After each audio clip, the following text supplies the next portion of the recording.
Et salut à tous mes petits cyborgs du betting, j'espère que vous allez bien. Nous revoilà pour un nouveau numéro e-gazette Flash Tennis. N'hésitez pas à liker la vidéo et à faire un petit commentaire pour participer au tirage au sort chaque mois pour gagner un abonnement de 150 € annuel chez Tipster Pronostic. Et cliquez aussi sur le bouton s'abonner et la petite cloche pour avoir une notification à chaque nouvelle vidéo. Et un petit like, ça fait toujours plaisir. Hier, belle journée, hein, je vous avais prévu Andorra est vraiment mauvais. Bon, il a quand même arraché un set, Davidovic a gagné. Je vous avais dit de vous méfier du vieux roublard Anderson qui a sorti Tiafoe.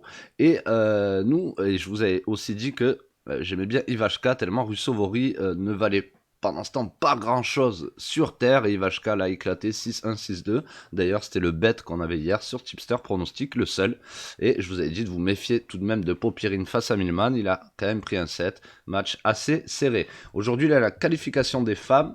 Je n'ai rien pris chez les femmes, pendant ce temps rien ne me plaît, et j'ai une playlist assez longue a priori, mais pourtant j'ai pas l'impression que je vais prendre un bet aujourd'hui. Donc on est au Portugal, ATP Story, avec notre bon vieux Richard Gasquet, avec une cote à 1,50, donc probablement cote pleine, et une cote à 2,80 pour Landero.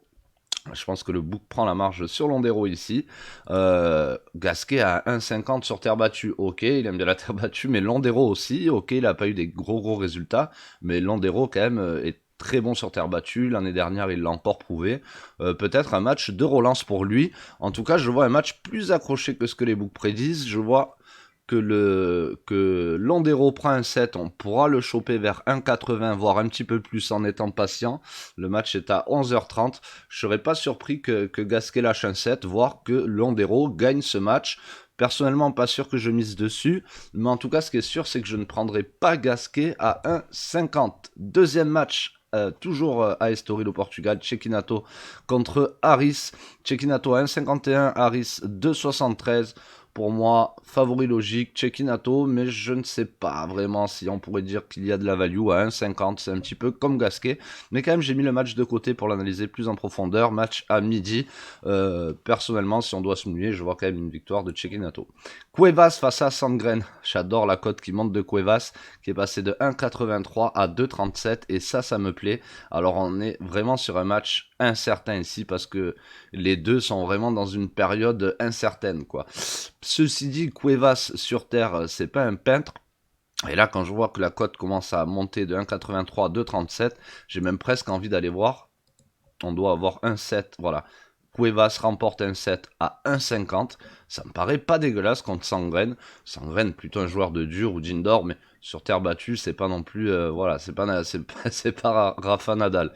Donc ici, pour moi, les cotes sont quand même abusifs. Alors à se renseigner pourquoi, mais évidemment, on sait pourquoi Cuevas n'a pas beaucoup joué, mais voilà, quand même une cote à 2,37 pour Cuevas, ça doit titiller les parieurs. Donc méfiance ici. Personnellement, c'est soit no bet, soit je prends Cuevas, prend un set, voire Cuevas gagne. Basilashvili face à Montero, cote de 1,63 pour Montero. Mon petit doigt me dit que beaucoup de gens vont miser Basilashvili à cette cote et on voit que voilà, 2,41 ça commence à baisser. Je pense que ça va baisser encore et je pense qu'on peut avoir une cote pour Montero qui approche quasiment les 1,70. Ça c'est par rapport à la compréhension qu'on peut avoir du marché et des mouvements de cote.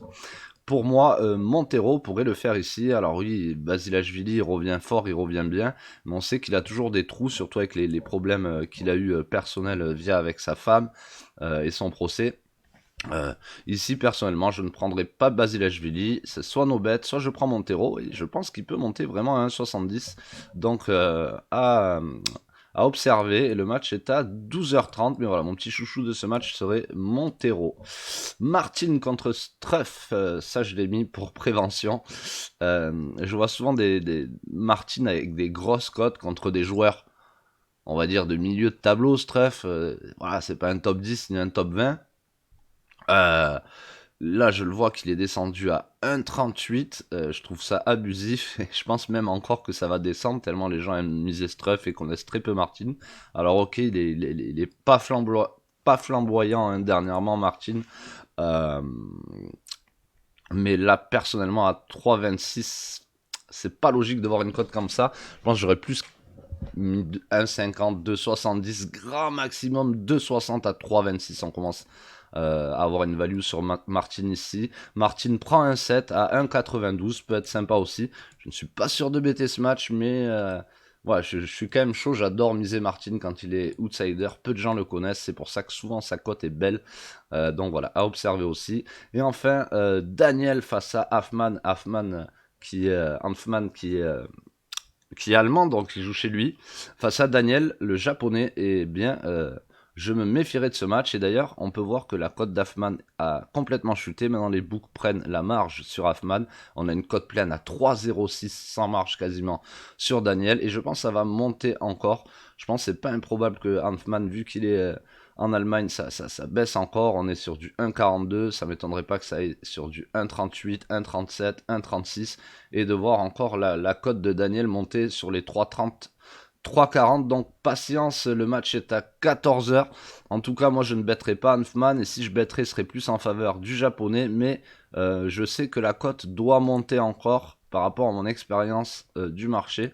Voilà, donc je pense que j'attendrai un peu si je dois prendre en tout cas Daniel. Daniel 1,7, on voit à 1,78, c'est pas trop mal, donc on peut penser que ça monte aussi vers sur les 1,85, et là ça commencera à être intéressant tout de même. Voilà mes petits cyborgs, pas de match ultra confiant aujourd'hui par rapport aux autres jours, mais voilà, je tenais à faire un petit peu de prévention sur certains matchs. J'espère que vous avez apprécié. N'oubliez pas le petit pouce bleu, le petit commentaire, l'abonnement, bang bang PPJ Gazette Flash Tennis. Bleh.